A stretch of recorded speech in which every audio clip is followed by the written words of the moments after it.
कृपा करो मुझ पर हरि सुख निधि सहजानंद। आपके गुणगान करने बुद्धि दो भगवंत। श्री स्वामीनारायण भगवान की जय। सभी को जय स्वामीनारायण। आप सबका स्वागत है शीतला यूट्यूब चैनल पर। तो आज हम बात करेंगे भगवत स्वरूप का निश्चय, जो कि लोया प्रकरण का 18वां वचनामृत है। तो इसमें भगवान हमें भगवान की महिमा को यथार्थ रूप से समझा रहे हैं। तो कैसी भगवान की महिमा है उसे हमें समझना होगा। तो भगवान के स्वरूप को यथार्थ से समझकर निश्चय करना अत्यंत कठिन है, क्योंकि भगवान जैसे हैं वैसा समझ पाना सबसे मुश्किल कार्य है। तो कई बार हमारे मन में प्रश्न भी उठता है कि जिसको भगवान वाराह रूप में मिले, क्या वे भगवान को उनके धाम वाराह रूप में देखते हैं? और जिसको भगवान मत्स्य रूप में मिले तो क्या उनके धाम में मत्स्य रूप में ही देखते हैं भगवान को? और भगवान कश्यप रूप में मिले तो क्या उनके धाम में कश्यप रूप में ही उनकी देखते हैं?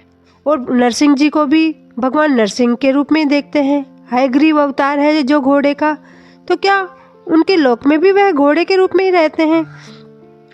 और जिन्होंने भगवान वाराह का पति भाव से भजन किया तो क्या वह वाराह रूप में हुई? और इसी प्रकार अन्य भगवानों की स्तुति जिसने जिस रूप में की, जिस रूप में उनका वर्ण किया, क्या उसी रूप में वो भगवान के पास जाता है? लेकिन जिस प्रकार भगवान का भक्त ध्यान करे वैसा ही रूप धारण करता है। तो भगवान तो सच्चिदानंद रूपी तेजोमयी मूर्ति हैं। उनके एक एक रोम में कोटि कोटि सूर्य जैसा प्रकाश रहता है। करोड़ों कामदेव को लज्जित करे ऐसा भगवान का स्वरूप है। ऐसे सौंदर्यवान भगवान अनंत कोटि ब्रह्मांडों के अधिपति हैं, राजाधिराज हैं, सबके नियंता हैं, सबके अंतर्यामी हैं तथा अतिशय सुख रूप हैं। तो उनके सुख के आगे अत्यंत रूपवती स्त्रियों को देखने का सुख भी तुच्छ हो जाया करता है। इतनी सुंदरता है भगवान की। तो इहलोक तथा परलोक संबंधी जो भी पंच विषय का सुख है वो भगवान के आगे क्या है? वो तो तुच्छ हो जाता है। ऐसा भगवान का स्वरूप है। अनंत रूप सौंदर्य भगवान का देखकर मन मुग्ध हो जाता है, सब कुछ भान भूल बैठता है। तो भगवान का स्वरूप द्विभुजाकार ही रहता है, फिर भी वे अपनी स्वेच्छा से चतुर्भुज, अष्टभुज, सहस्त्रभुज भी दिखाई देते हैं। तो वे ही भगवान किन्हीं कार्यों को संपन्न करने के लिए मत्स्य, कच्छप, वारा आदि रूपों को धारण करते हैं।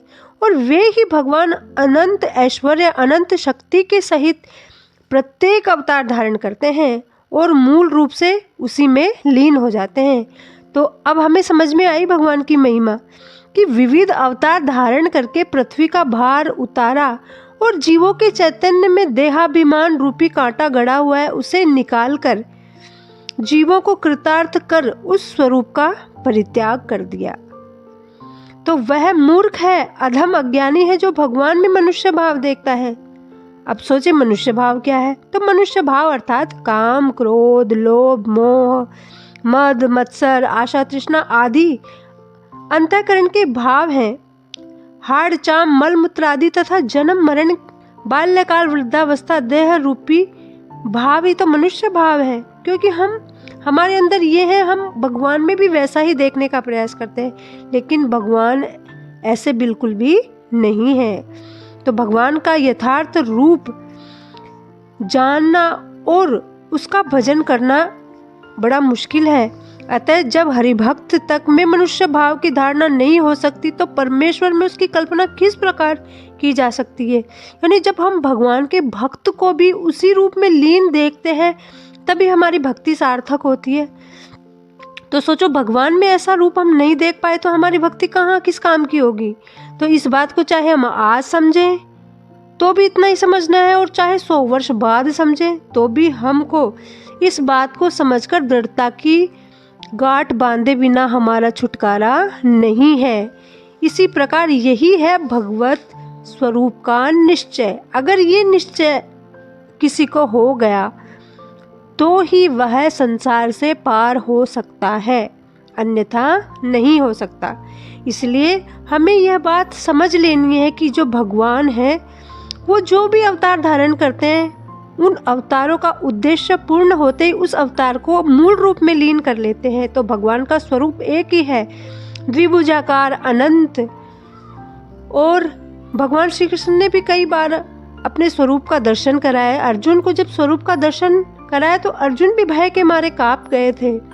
तो इसलिए भगवान को हम जिस रूप में भजते हैं उस रूप में हमें भगवान को अनंत कोटि ब्रह्मांडों के अधिपति भगवान मानकर ही उनकी सेवा करनी है। कभी भी उनमें मनुष्य भाव नहीं लाना। जैसे कई लोग लड्डू गोपाल जी को पालते हैं तो उन्हें, मैंने तो यहाँ तक भी सुना है, उन बच्चे की तरह व्यवहार करते हैं, कहीं भी सुला दिया, कहीं भी उठा दिया, कहीं भी खिला दिया। नहीं, वो भगवान की एक महिमा है, एक संबंध है। लेकिन भगवान और भक्त की मर्यादा हमें संभाल कर रखनी है, तभी हम उस रूप को प्राप्त हो सकते हैं। तो जैसे हम भगवान को भजेंगे वैसे ही भगवान हमारा कल्याण करेंगे।